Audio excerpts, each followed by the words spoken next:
ان الحمد للہ والصلاة والسلام علی من لا نبی بعد اما بعد فاعوذ باللہ من الشیطان الرجیم بسم اللہ الرحمن الرحیم۔ لاسٹ لیسن کے اندر ہم نے سورۃ الماعون سٹارٹ کی تھی، اس کی ہم نے پہلی چند آیات کی تھیں، غالباً پہلی 3 آیات کر لی تھیں۔ اس کے اندر ہم نے دیکھا تھا کہ جو لوگ آخرت پر ایمان نہیں رکھتے ان لوگوں کی تھوڑی سی گفتگو کا تذکرہ تھا کہ وہ لوگ جو آخرت پر یقین ہی رکھتے ان لوگوں کے اندر 2 چیزیں ہوتی ہیں۔ پہلی چیز یہ کہ وہ لوگ یتیموں کو کھانا نہیں کھلاتے اور نہ یتیموں کے ساتھ جو ان سے ہے وہ نرمی و شفقت سے پیش آنے کی تلقین کرتے ہیں، یتیموں کو دھکے دیتے ہیں، یعنی یتیموں کے ساتھ برا سلوک کرتے ہیں۔ اچھا، تو اس میں بیسک چیز جو سمجھنے والی وہ یہ کہ آخرت پر جو لوگ یقین رکھتے وہ کم از کم یہ 2 کام بھی نہیں کرتے، یعنی یہ 2 کام جو سے ہے یتیموں کے ساتھ بھلائی کرنا، یہ تو ہر سلیم الفطرت انسان کرتا ہے۔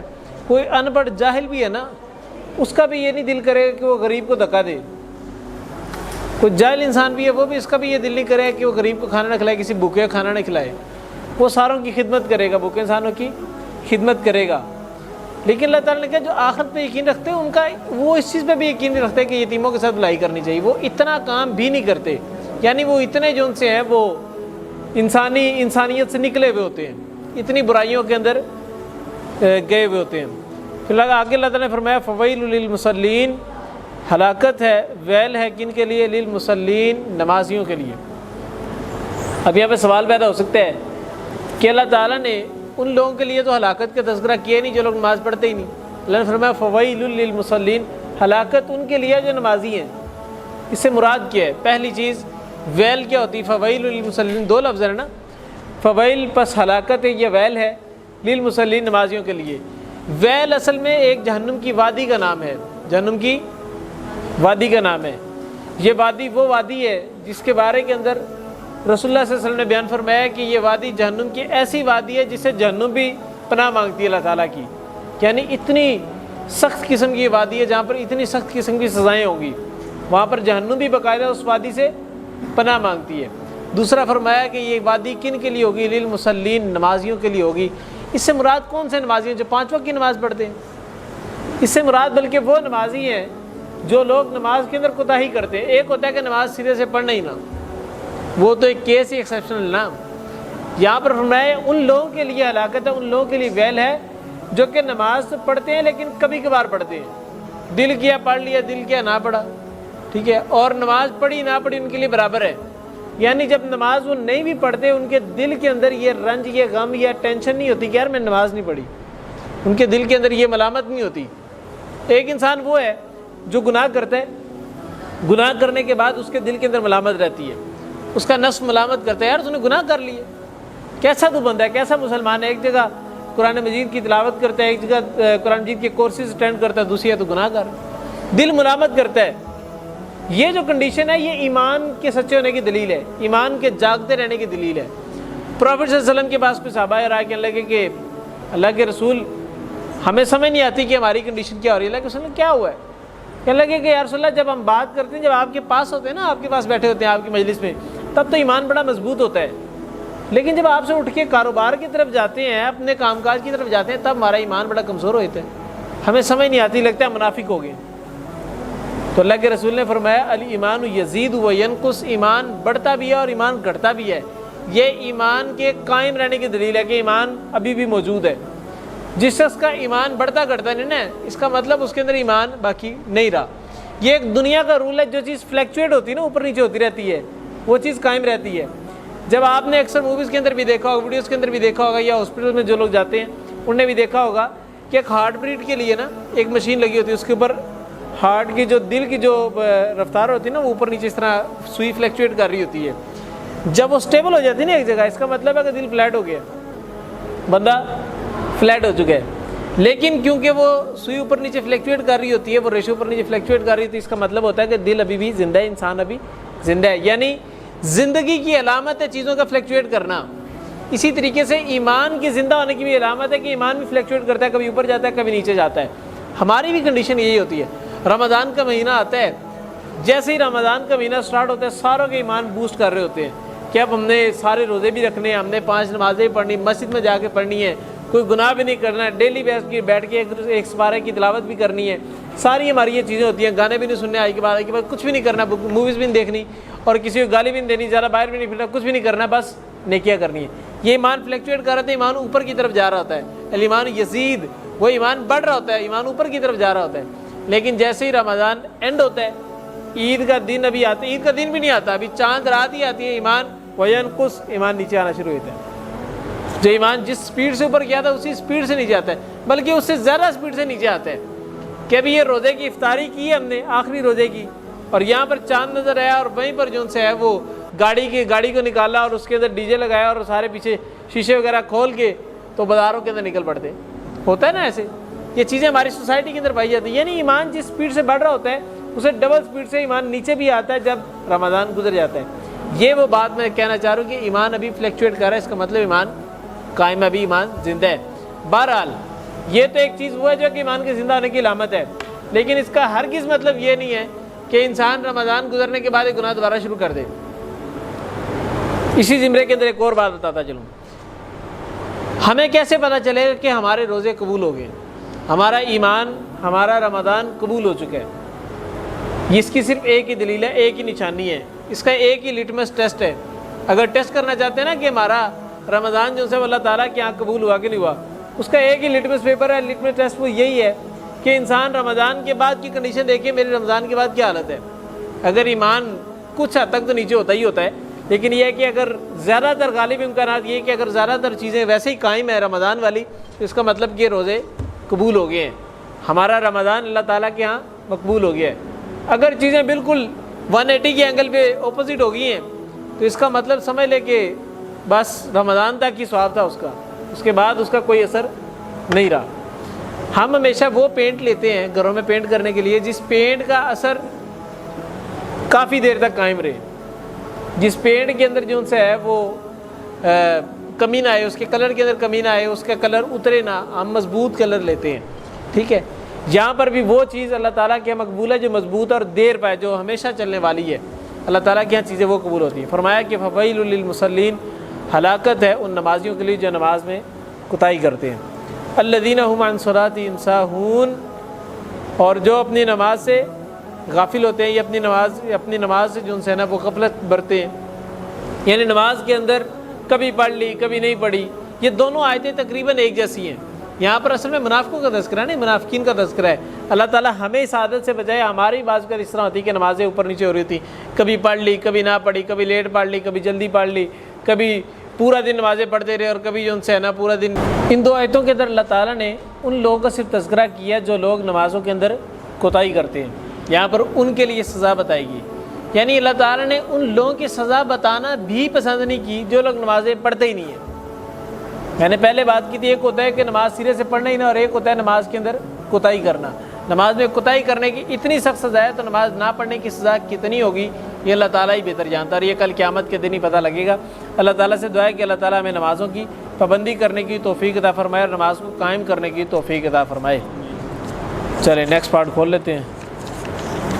ہم نے کل تیمم کے مسائل پڑھ لیے تھے، آج نماز کا طریقہ پڑھیں گے۔ بسم اللہ الرحمن الرحیم۔ پہلی تو چیز یہ کہ نماز کا طریقہ پڑھنے سے پہلے کہ اللہ تعالیٰ کے ہاں وہی عمل قابل قبول ہوگا، یہ اصول یاد رکھیں۔ اللہ تعالیٰ کے ہاں وہی عمل قابل قبول ہوگا جو عمل کا طریقہ رسول اللہ صلی اللہ علیہ وسلم کا تھا۔ رسول اللہ نے کسی اور طریقے سے کیا اور میں کسی اور طریقے سے کرتا جاؤں تو وہ عمل قابل قبول نہیں ہے۔ تو یعنی کہ نماز کسی بھی نیک عمل کی قبولیت کے لیے جو شرط ہے وہ یہ کہ رسول اللہ کی سنت کے مطابق ہو۔ پہلی شرط یہ ہوتی ہے کہ وہ اسلام کے اندر موجود ہو، دوسرا یہ کہ رسول اللہ کی سنت کے مطابق ہو، اور تیسرا یہ کہ باقاعدگی سے کی جائے۔ یہ کچھ چیزیں ہوتی ہیں جو کہ نیکی کرنے کی جو سی ہے نا وہ علامت ہوتی ہے، نیکی کے بہرحال قبول ہونے کی علامت ہوتی ہے۔ تو اس کے اندر دوسری چیز جو کہ سنت کے مطابق چیز ہونی چاہیے۔ اگر سنت کے مطابق نہیں ہے تو اس کا مطلب رسول اللہ کی جب سنت پر عمل نہیں کر رہے، کسی اور سنت پہ عمل کر رہے ہیں، کسی اور کی چیز پہ عمل کر رہے ہیں، ہو سکتا ہے اپنی مرضی سے کوئی چیز کر رہے ہو، اپنی مرضی کے مطابق کوئی عمل کر رہے ہو، جو عمل اپنی مرضی کے مطابق ہو رہا ہے وہ رسول اللہ کی سنت تو نہ ہوئی، وہ رسول اللہ کی اتباع تو نہیں، وہ اس کا مطلب اپنے دل کی اطاعت ہوئی، اپنی مرضی کی اطاعت ہوئی، اپنی خواہشات کی اطاعت ہوئی۔ جو شخص اپنی خواہشات کی اطاعت کرتے ہیں، اللہ تعالیٰ نے پورا قرآن کھول کے دیکھیں، اللہ تعالیٰ نے ہمیشہ کہا کہ اللہ اور اس کے رسول کی اطاعت کرو، اپنی خواہشات کے پیچھے نہ پڑ جاؤ۔ جو لوگ خواہشات کے پیچھے پڑ جاتے ہیں ان کا انجام کل قیامت کے دن برا ہوگا۔ تو یہاں پر اللہ کے رسول صلی اللہ علیہ وسلم نے بیان فرمایا کہ صلو کما رأیتمونی اصلی، نماز اس طریقے سے پڑھو جس طریقے سے مجھے پڑھتے دیکھتے ہو۔ صحیح بخاری کی حدیث ہے یہ، 631 نمبر حدیث ہے یہ۔ آج انشاءاللہ ہم نماز کو وہی طریقہ پڑھیں گے جو رسول اللہ صلی اللہ علیہ وسلم نے نماز اس طریقے سے پڑھی۔ سب سے پہلی چیز، باوضو ہو کر قبلہ رخ کھڑے ہوں، پاؤں اپنے جسم کے مطابق کھولیں۔ سب سے پہلی چیز کیا کرنی ہے؟ باوضو ہونا ہے۔ وضو کرنے کا طریقہ ہم نے پڑھ لیا، اور وضو کرنے سے بھی پہلے لفظ بسم اللہ پڑھنا ضروری ہے۔ اس کے بعد وضو کریں اور وضو کرنے کے بعد کی دعا پڑھیں، اور اس کے بعد آپ نے قبلہ رخ کھڑے ہونا ہے۔ نماز پڑھنے کے لیے سب سے پہلے کیا کرنا ہے؟ قبلہ رخ کھڑے ہونا ہے، یعنی قبلے کی طرف منہ کر کے کھڑے ہونا ہے۔ اب بعض اوقات اس طرح ہوتا ہے، ایک اور بھی کنڈیشن ہوتی ہے ہماری مساجد کے اندر، بالکل قبلہ اس طرح سیدھا کھڑے ہوں گے تو قبلہ بنے گا، صفیں بعض اوقات ٹیڑھی بڑی ہوتی ہیں۔ ہم لوگ کیا کرتے ہیں؟ بالکل صف کے برابر آ کے کھڑے ہوتے ہیں، قبلے کے حساب سے کھڑے نہیں ہوتے۔ اب نماز صف کے حساب سے کھڑے ہونے سے قبول ہوگی یا قبلے کی طرف کھڑے ہونے سے قبول ہوگی؟ منہ کدھر کرنا ہے؟ قبلہ رخ کرنا ہے۔ اکثر یہ مساجد کی آخری صفوں کے اندر جا کے ہوتا ہے۔ آخری صف کیونکہ دیوار کے ساتھ لگی ہوتی ہے، اگر مسجد تھوڑی سی ٹیڑھی بنی ہوئی ہے، قبلہ رخ بنی ہوئی ہے، تو آخری دیوار جو سی وہ سیدھی بنی ہوگی، ظاہر سی بات ہے۔ اب وہاں پر جو مصلی آئے گا، جو صف آئے گی، وہ بھی سی بات ٹیڑھی بڑی ہوگی، اور وہاں اسی کے اوپر ٹیڑھی ہی کھڑی ہوئی تھی جا کے۔ اس طریقے سے نماز نہیں ہوتی، قبلہ رخ کھڑا ہونا ضروری ہے۔ صف کے اوپر ضروری نہیں ہے کہ ایک صف جہاں سے سٹارٹ ہو رہی وہیں پہ کھڑے ہو کے نماز ہوگی، دو صفوں کے درمیان کھڑے ہو کے بھی نماز ہو سکتی ہے، ٹھیک ہے۔ صف کے اوپر اس طرح کھڑے ہونا کوئی شرط نہیں ہے۔ دوسری چیز، اگر جماعت میں ہے تو اپنے ساتھ والے آدمیوں سے پاؤں اور کندھے ملا کر کھڑے ہوں امام کی سمت میں، یعنی جس سمت کے اندر امام کھڑا ہوا ہے اسی سمت کے اندر ہم لوگ کھڑے ہوں گے، اور اپنے ساتھ والے لوگوں کے کندھے کے ساتھ کندھا ملائیں گے اور پاؤں کے ساتھ پاؤں ملا کے کھڑے ہوں گے۔ صحیح بخاری کی حدیث ہے، 683 نمبر حدیث ہے یہ۔ آگے، جو نماز پڑھنا چاہتے ہیں اس نماز کی دل میں نیت کر لیں، یعنی جو نماز آپ نے پڑھنی ہے، مثال طور پہ زور کی نماز پڑھنی ہے تو اس کی نیت ہونا ضروری، میں پڑھنے کے لگا ہوں۔ آئے پھر وہی بات کہ نیت کیسے کرنی ہے؟ زبان سے وہ 2-4 کلمات اردو میں نہیں دہرانے۔ اگر وہ نماز کے کلمات ہوتے، یعنی نیت کے کلمات اگر وہی ہوتے کہ 4 رکعت فرض نماز، قبلہ رخ قبلہ شریف، ٹھیک ہے، پیچھے امام کے، اگر یہی نیت کرنا سنت ہوتی تو نماز عربی کے اندر پڑھتے ہیں تو نیت بھی عربی میں ہونی چاہیے تھی۔ عربی پھر نیت اپنی اپنی زبان میں کیوں؟ جس طرح ہم وضو کرنے سے پہلے دعا پڑھتے ہیں نا، وضو کی بسم اللہ، یہ بھی اردو میں پڑھیں پھر، یا وضو کے بعد جو دعا پڑھتے ہیں اس کو بھی پھر اردو میں پڑھیں اگر پڑھ سکتے ہیں تو، ٹھیک ہے۔ جب وہ نہیں پڑھ سکتے تو پھر نماز سے پہلے کی نیت کیوں اردو کے اندر؟ عربی تو نہیں، عربی کے اندر کرتے، یا فارسی بولنے والے فارسی میں تو نہیں کرتے۔ یہ ہم پاکستانیوں کو اور بنگلہ دیش والوں کو، انڈیا والوں کو اس طرح کیوں بیماری ہے کہ ہم نماز سے پہلے صرف نیت کرنی اور وہ اردو کے اندر کرنی، باقی کسی کام کے لیے نیت نہیں کرنی؟ اس کا مطلب ہماری صرف نمازیں قبول ہوتی، باقی کوئی کام قبول نہیں ہوتا۔ ایسے ہی ہے کہہ رہے ہیں۔ بہرحال اس چیز سے بچنا چاہیے۔ نیت جو سی ہے وہ دل کے ارادے کا نام ہے، دل کے اندر جو ارادہ کیا ہے وہی ہماری نیت ہوگی۔ آگے، ہاتھ کی انگلیاں نہ باہم ملی اور نہ ہی زیادہ کھلی اور ہتھیلیاں قبلہ رخ ہوں۔ جب ہم نے نماز کے اندر ہاتھ کو یعنی باندھنا ہے یا ہاتھ کھڑے کرنے ہیں، رفع الیدین کرنا ہے یا ہاتھ بلند کرنے ہیں، ہاتھ کی جو کنڈیشن ہے وہ یہ کہ ہاتھوں کی انگلیاں جو سی ہیں وہ نہ زیادہ کھلی ہوں۔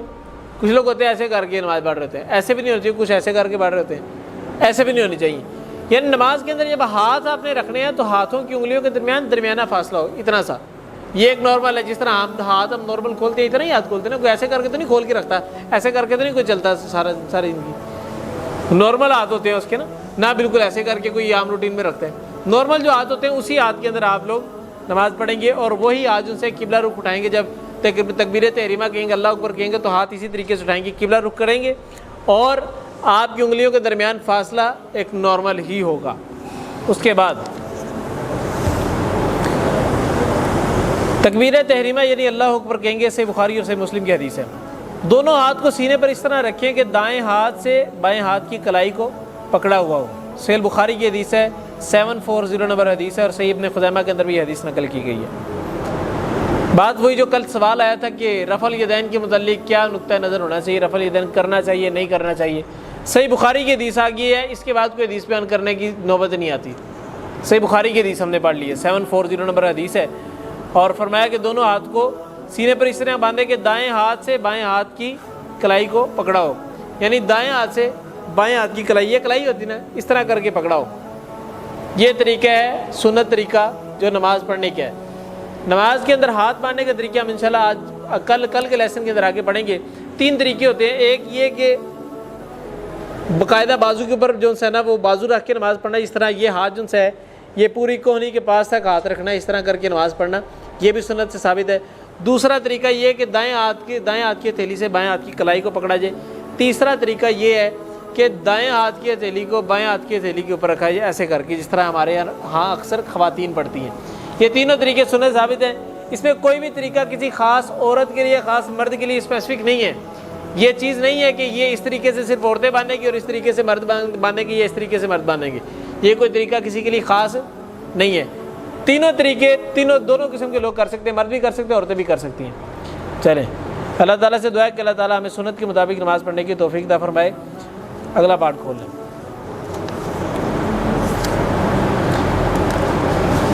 پیج نمبر 93 کے اوپر کل جو ہم نے کوشچن پڑھا تھا وہ یہ کہ تقدیر پر ایمان کے کتنے درجے اور ان کی کیا دلیل ہے۔ تقدیر پر ایمان کے کتنے درجے سے؟ 3 4 درجے تھے۔ پہلا علم سے جیسا، دوسرا کتابت، تیسرا کل نہیں نا آئے تھے، کل کا یہ جو کوشچن تھا نا یہ سب سے امپورٹنٹ ہے کہ تقدیر پر ایمان ہوتا ہی کیا ہے، اس کے کتنے درجے ہوتے ہیں۔ چاروں درجے پورے کر لیں گے تقدیر پر ایمان ہوگا کہ نہیں ہوگا۔ یہ وہ سوال ہے جو آپ سب کے ذہن کے اندر بھی ہے، ہمارے سب کے ذہن کے اندر ہوتا ہے کہ تقدیر آخر ہے کیا چیز۔ اچھا پہلا کیا تھا؟ علم، دوسرا کتابت، تیسرا اللہ تعالیٰ کی مشیت، چوتھا تخلیق۔ میں ایک بار دوبارہ ریپیٹ کر دوں کہ یہ ہوتی کیا چیزیں۔ سب سے پہلا علم تھا۔ علم اللہ تعالیٰ کا علم، اس بات پر یقین رکھنا کہ اللہ تعالیٰ کا علم جو سے ہے وہ پاسٹ کا بھی ہے اللہ تعالیٰ کو، پریزنٹ کا بھی اور فیوچر کا بھی ہے۔ جب کچھ بھی نہیں تھا تب بھی اللہ تعالیٰ موجود تھے، تب بھی اللہ تعالیٰ کو ہر چیز کا علم تھا۔ جب سب کچھ ہے تب بھی اللہ تعالیٰ موجود ہے اور تب بھی اللہ تعالیٰ کو ہر چیز کے بارے میں علم ہے۔ جب سب کچھ نہیں ہوگا تب بھی اللہ تعالیٰ موجود ہوں گے اور اللہ تعالیٰ کو ہر چیز کا علم ہوگا۔ یہ علم پر ایمان رکھنا ہے کہ اللہ تعالیٰ کے علم ہمیشہ تھا، ہمیشہ ہے اور ہمیشہ رہے گا۔ پاسٹ، پریزنٹ اور فیوچر کے بارے میں اللہ تعالیٰ کو علم ہے۔ دوسری چیز کیا تھی؟ کتابت۔ اللہ تعالیٰ کا جو علم ہے نا، اللہ تعالیٰ نے لوح محفوظ کے اندر اس کو لکھوا دی ہے، وہ ریٹن فارم کے اندر اس دنیا کے اندر موجود ہے۔ اکثر ہمیں کیا ہوتا ہے اسکول کالجز کے اندر، یونیورسٹیز کے اندر جو چیزیں ہم نے یاد کرنی ہوتی نا وہ یاد کر کے ہم لکھ لیتے ہیں۔ بچوں کو کلاس ورک اور ہوم ورک اس لیے کروایا جاتا ہے تاکہ وہ یاد کر کے لکھ لیں، اور جو چیز لکھی جاتی ہے وہ چیز کبھی بھولتی نہیں ہے۔ تیسری چیز اللہ تعالیٰ کی مشیت، یعنی اللہ تعالیٰ کی مرضی کے بغیر کائنات کے اندر کوئی بھی کام نہیں ہو سکتا۔ اللہ تعالیٰ نے قرآن میں کے بیان فرمایا کہ اس کائنات میں کوئی پتا بھی اللہ تعالیٰ کی مرضی کے بغیر نہیں ہل سکتا۔ کجا یہ کہ انسان کوئی مرضی کے بغیر کام کر لے، انسان مرضی کے بغیر کام کر نہیں سکتے۔ جب مرضی کے بغیر کام نہیں کر سکتے پھر میرا جسم میری مرضی والی کہانی ویسے ختم ہو جاتی ہے۔ یہ اللہ تعالیٰ کی مرضی، کیونکہ جو لوگ کہتے ہیں میرا جسم میری مرضی، اس کا مطلب اللہ تعالیٰ کی مشیت پہ یقین نہیں ہے، اللہ تعالیٰ کی مرضی پر، اللہ تعالیٰ کی اونرشپ پہ یقین نہیں ہے، اللہ تعالیٰ کی ملکیت پہ یقین نہیں ہے۔ چوتھی چیز اللہ تعالیٰ کی تخلیق، یعنی تخلیق سے مراد یہ ہے کہ اللہ تعالیٰ نے ہر چیز کو بنایا ہے، اوریجن سے بنایا ہے، بیس سے بنایا ہے۔ اس طرح میں نے مثال کل بھی دی تھی کہ یہ لکڑی کا ایک ڈائس ہے، تو اس کو بنانے والا جو سے ہے، کارپینٹر جو سے ہے، وہ خالق نہیں ہے، وہ تخلیق نہیں کر رہا۔ کیوں؟ لکڑی پہلے سے موجود تھی۔ اگر لکڑی نہ موجود ہوتی اور پھر وہ کوئی چیز بناتا اور بغیر اوریجن کے، اوریجن بھی خود بنا رہا ہے اور اس کے بعد وہ چیز بھی بنا رہا ہے، اس کو کہتے ہیں خالق۔ اللہ تعالیٰ خالق ہے اس چیز کا۔ کیوں؟ کیونکہ اللہ تعالیٰ نے درخت کو بنایا، درخت سے لکڑی بنی ہے اور لکڑی سے آگے یہ چیزیں ساری بنی ہیں۔ سمجھ آ گئی؟ چلیں انشاءاللہ یہ رپیٹ آج اس لیے کیا کیونکہ آج آپ لوگ موجود ہیں اور یہ بتانا ضروری تھا۔ چھٹی نہ کیا کرے تاکہ یہ چیزیں باقاعدگی سے پڑھی جا سکیں۔ چلیں سبحانک اللہم و بحمدک اشہد ان لا الہ الا انت استغفرک و اتوب الیک۔ السلام علیکم و رحمۃ اللہ وبرکاتہ۔ ہاں جی کوئی سوال ہے؟